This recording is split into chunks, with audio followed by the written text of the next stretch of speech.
Bismillahirrahmanirrahim. Assalamualaikum warahmatullahi wabarakatuh. Alhamdulillahirabbil alamin. Assalatu wassalamu ala asyrafil anbiya wal mursalin wa ala alihi wa sahbihi ajma'in. Allah Subhanahu wa taala menyampaikan dalam Al-Qur'an, "Wa laqad yassarnal Qur'ana lidzikri fahal mim muddakir." Sesungguhnya Allah Subhanahu wa taala telah memudahkan Al-Qur'an. Adakah orang yang mau berpikir? Buku Bimbara, Bimbingan Mudah Bahasa Arab Al-Quran, hadir sebagai upaya penulis untuk mendapatkan keridhaan Allah Subhanahu wa taala, mencari kemudahan dalam mempelajari bahasa Arab Al-Quran.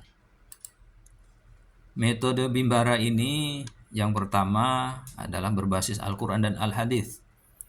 Al-Quran dan Al-Hadis adalah berbahasa Arab, maka gramatikalnya atau nahwu sarafnya tidak mungkin salah. Metode Bimbara menjadikan Al-Quran dan Al-Hadis sebagai sumber pokok pembelajaran. Kemudian juga prinsip kemudahan, bahwasanya bahasa Arab itu mudah karena hanya terdiri dari 3 unsur kata saja, yaitu huruf bermakna, isim, dan fi'il. Nah, penjelasan singkat masing-masing komponen kata tersebut dan contoh-contohnya dari Al-Quran serta Al-Hadis, ya insyaallah ada dalam buku Bimbara ini. Yang ketiga, interaksi penuh dengan Al-Quran dan Al-Hadis, baik di dalam materi, contoh-contohnya, serta latihan-latihannya. Peserta nanti memperdalam pemahaman bahasa Arab Al-Quran ini dengan latihan-latihan ringan secara rutin. Ayat-ayat sebagai bahan latihan telah tersusun dalam buku modul ini. Kemudian metode Bimbara ini bukan untuk terjemah perkata, ya. Bukan mengajari peserta membaca terjemahan kata per kata atau ayat per ayat. Akan tetapi metode Bimbara akan mengajari peserta memiliki kemampuan membaca kamus Arab sehingga mampu mencari arti lafadz dan mampu menerjemahkannya. Ini diantara metode Bimbara, dan selanjutnya kita akan bersama-sama memahami, ya, bab pertama atau pelajaran pertama dari buku Bimbara ini. Yang pertama adalah mengenal kata dan kalimat bahasa Arab. Jadi pada pertemuan ini kita akan mengenal kata dan kalimat bahasa Arab. Kata dalam bahasa Arab, ya.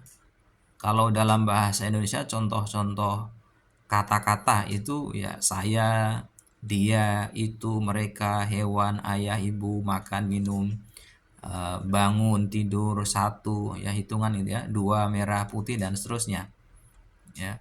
Dalam bahasa Indonesia ada 5 unsur kalimat, ada subjek, ya, pokok kalimat, ada predikat, ya, perbuatan yang dilakukan, objek, korban yang dikenai perbuatan oleh subjek, kemudian ada pelengkap, ada keterangan.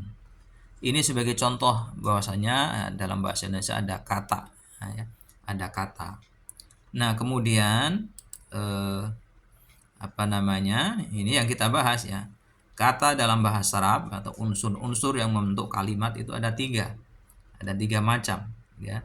Jadi kata dalam bahasa Arab itu ada 3 macam.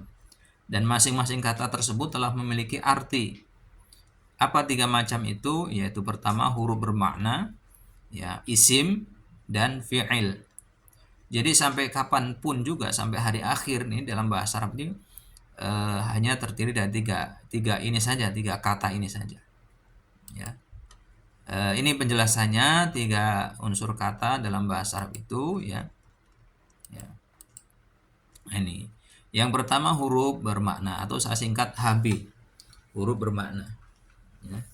Huruf bermakna yaitu huruf yang memiliki arti dan bukan huruf hijaiyah atau abjadiyah. Nanti akan kita pelajari huruf hijaiyah itu apa, abjadiyah itu apa.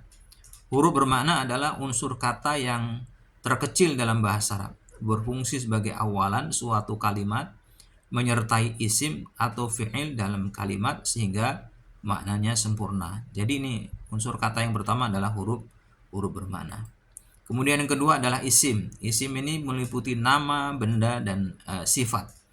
Adalah unsur kata yang sudah memiliki makna yang dapat difahami, menunjukkan suatu nama, nama manusia atau hewan, tumbuhan, tempat, hitungan, dan lain-lain.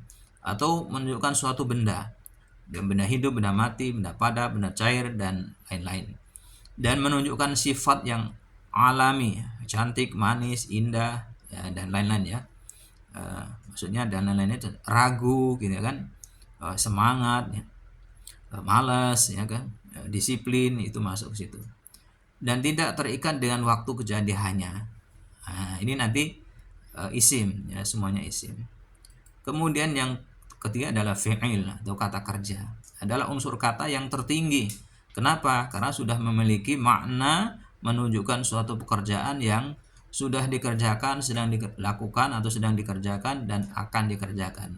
Karena fi'il ini adalah unsur kata yang sempurna karena di dalamnya mengandung unsur waktu terjadinya dan isim pelakunya. Jadi setiap fi'il itu pasti ada isimnya, ya, yaitu pelakunya, itu subjeknya. Kemudian ya, ini 3 unsur kata bahasa Arab itu contohnya ini ya, huruf atau harfun, huruf itu ila, contohnya ila, ke. Isimnya misalnya masjid ya, benda, nama, masjid. Kemudian fi'il itu adhabu, aku pergi. Berarti ini ada waktu pergi ya kan, sedang pergi. Ya, contohnya ya, ini contohnya ya biar paham atau supaya paham. Adhabu ila masjid ya, saya pergi ke masjid.